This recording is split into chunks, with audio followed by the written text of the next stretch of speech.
നമസ്കാരം. റാഫ്റ്റർ ക്രിക്കറ്റിലേക്ക് അവർക്കും സ്വന്തം. ഒടുവിൽ പാകിസ്ഥാൻ ഒരു കളി ജയിച്ചു. വെസ്റ്റ് ഇൻഡീസിനെതിരെയുള്ള രണ്ടാം ടെസ്റ്റിൻ്റെ 4-ാം ദിവസത്തെ രണ്ടാം സെഷൻ്റെ തുടക്കത്തിൽ 8 വിക്കറ്റിൻ്റെ വിജയമാണ് അവർ കുറിച്ചിരിക്കുന്നത്. പരമ്പര 1-1 സമനില. പാകിസ്ഥാൻ ഒരു ടെസ്റ്റ് ജയിച്ചെന്നേ. എത്ര കാലത്തിന് ശേഷമാണെന്നറിയോ?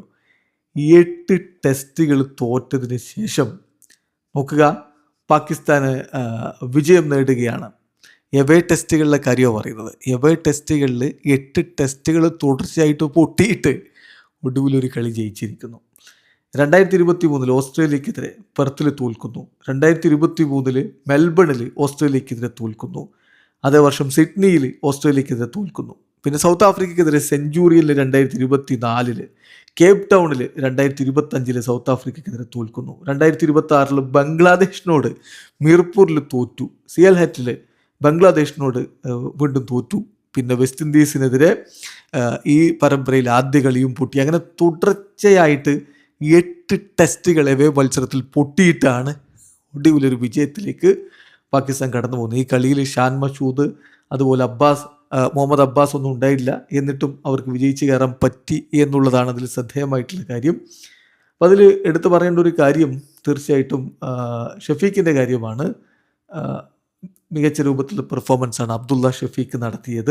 ഫസ്റ്റ് ഇന്നിങ്സിൽ 160 നോട്ട് ഔട്ട് അദ്ദേഹം അടിച്ച ആ ഒരു സ്കോറാണ് പാകിസ്ഥാൻ്റെ വിജയത്തിൻ്റെ അടിത്തറ പാകിയത്. രണ്ടാം ഇന്നിങ്സിൽ 24 നോട്ട് ഔട്ട്. അദ്ദേഹത്തെ സംബന്ധിച്ചിടത്തോളം അദ്ദേഹത്തിൻ്റെ ടെസ്റ്റ് കരിയറിൽ കഴിഞ്ഞ ഒക്ടോബറിന് ശേഷം ഒരു ടെസ്റ്റും കളിച്ചിട്ടില്ല. ബംഗ്ലാദേശിനെതിരെയുള്ള ടൂറിൽ അധികം സ്ക്വാഡിൽ ഉണ്ടായിരുന്നില്ല.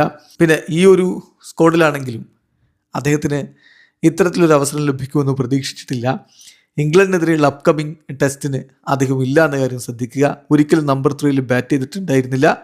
അങ്ങനെ ഒരുപാട് തിരിച്ചടികൾക്കിടയിൽ നിന്നാണ് ഇങ്ങനെ ഒരു പെർഫോമൻസ് അദ്ദേഹത്തിന് നടത്താൻ പറ്റിയതും ടീമിനെ വിജയത്തിലേക്ക് കൊണ്ടുപോകാൻ പറ്റിയതും. പ്ലെയർ ഓഫ് ദി സീരീസ് ഈ ഒരു പരമ്പരയിൽ ഷെയർ ചെയ്തത് ജസ്റ്റിൻ ഗ്രീവ്സും ബാബർ അസവുമാണ്. ബാബർ അസം 193 റൺസാണ് ആകെ അടിച്ച്. ജസ്റ്റിൻ ഗ്രീവ്സ് 111 റൺസും 7 വിക്കറ്റും എടുക്കുകയുണ്ടായി. പക്ഷേ ഇങ്ങനെയൊക്കെ കളി ജയിച്ചു എന്ന് പറയുമ്പോഴും WTCയിൽ പാകിസ്ഥാൻ്റെ നില പരിതാപകരം തന്നെയാണ്. അവർ നിലവിലുള്ളത് 8ാം സ്ഥാനത്താണ് എന്ന കാര്യം അറിയുക. 6 കളികളിൽ നിന്ന് 2-2 വിജയം. അവരുടെ PCT വെറും 22.22 ഓസ്ട്രേലിയയാണ് 8 കളികളിൽ നിന്ന് 84 പോയിൻറ്റ്, 7 വിജയം 1 തോൽവി, 87.5 PCTയോടെ 1ാം സ്ഥാനത്ത് ഇപ്പോൾ നിൽക്കുന്നത്. ഇനി ഇതിൽ ശ്രദ്ധിക്കേണ്ട ഒരു കാര്യം എന്ന് പറഞ്ഞാൽ വെസ്റ്റ് ഇൻഡീസിൻ്റെ കാര്യമാണ്. വെസ്റ്റ് ഇൻഡീസ് പാകിസ്ഥാനെതിരെ ഒരു ടെസ്റ്റ് പരമ്പര ജയിച്ചിട്ട് 26 കൊല്ലമായി. 2000-ലാണ് ഏറ്റവും ഒടുവിൽ അവരൊരു പരമ്പര പാകിസ്ഥാനെതിരെ ജയിക്കുന്നത്. അത് വെസ്റ്റ് ഇൻഡീസിൽ വെച്ച് അവർ വിജയിച്ചു. 2002 അവരൊരു എവേ പരമ്പര പരാജയപ്പെട്ടു. 2005 ഹോം പരമ്പര സമനിലയായി. 2006 എവേ പരമ്പര പരാജയപ്പെട്ടു. 2011 ഹോം പരമ്പര സമനിലയായി. 2016 എവേ പരമ്പര പരാജയപ്പെട്ടു. 2017 ഹോമിൽ പരമ്പര അവർ പരാജയപ്പെട്ടു. 2021 ഹോമിൽ സമനിലയായി. 2025 എവേയിൽ സമനിലയായി. ഇപ്പോൾ 2026 ഹോമിൽ 1-1 സമനിലയാവുകയാണ്. അങ്ങനെ വെസ്റ്റ് ഇൻഡീസിൻ്റെ പാകിസ്ഥാനെ ഒരു പരമ്പര തോൽപ്പിക്കാനുള്ള കാത്തിരിപ്പ് 26 കൊല്ലമായിട്ട് ഇങ്ങനെ നീണ്ടുപോവുകയാണ്.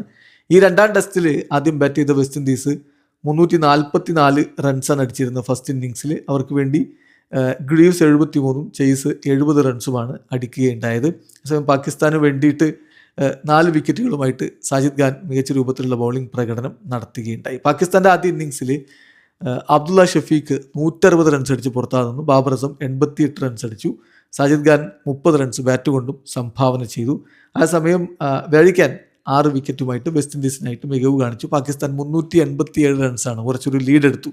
ആ ലീഡ് പിന്നീട് ഡിസിസീവ് ആവുകയും ചെയ്തു. രണ്ടാം ഇന്നിങ്സിൽ വെസ്റ്റ് ഇൻഡീസ് 117 റൺസിന് ഓൾ ഔട്ട് ആവുന്ന കാഴ്ചയാണ് കണ്ടത്. ഹോഡ്ജ് 34 റൺസ് അടിച്ചു എന്നല്ലാതെ മറ്റാരും 20 റൺസിന് മുകളിലേക്ക് സ്കോർ ചെയ്തില്ല. പാകിസ്ഥാന് വേണ്ടിയിട്ട് ഉസ്മാനും സാജിദ് ഖാനും 4 വീതം വിക്കറ്റുകൾ വീഴ്ത്തിക്കാനുണ്ടായത്. മറുപടി ബാറ്റിങ്ങിൽ പാകിസ്ഥാന് ജയിക്കാൻ വേണ്ട 75 റൺസ് ടാർഗറ്റ് അവർ 2 വിക്കറ്റ് നഷ്ടത്തിൽ എടുക്കുകയും ചെയ്തു. കളി പൂർത്തിയാകുമ്പോൾ അബ്ദുള്ള ഷഫീഖ് 24 റൺസുമായിട്ടും ബാബർ അസം 24 റൺസുമായിട്ടും ക്രീസിലുണ്ടായിരുന്നു. ഏതായാലും നീണ്ട കാലത്തിന് ശേഷം പാകിസ്ഥാൻ ഒരു എവേ ടെസ്റ്റ് ജയിച്ചിരിക്കുകയാണ്. വീഡിയോ അവസാനിക്കുന്നു. ക്രിക്കറ്റ് ലോകത്തെ കൂടുതൽ വിശേഷങ്ങളുമായി റഫ്ലക്സ് എടുത്താം.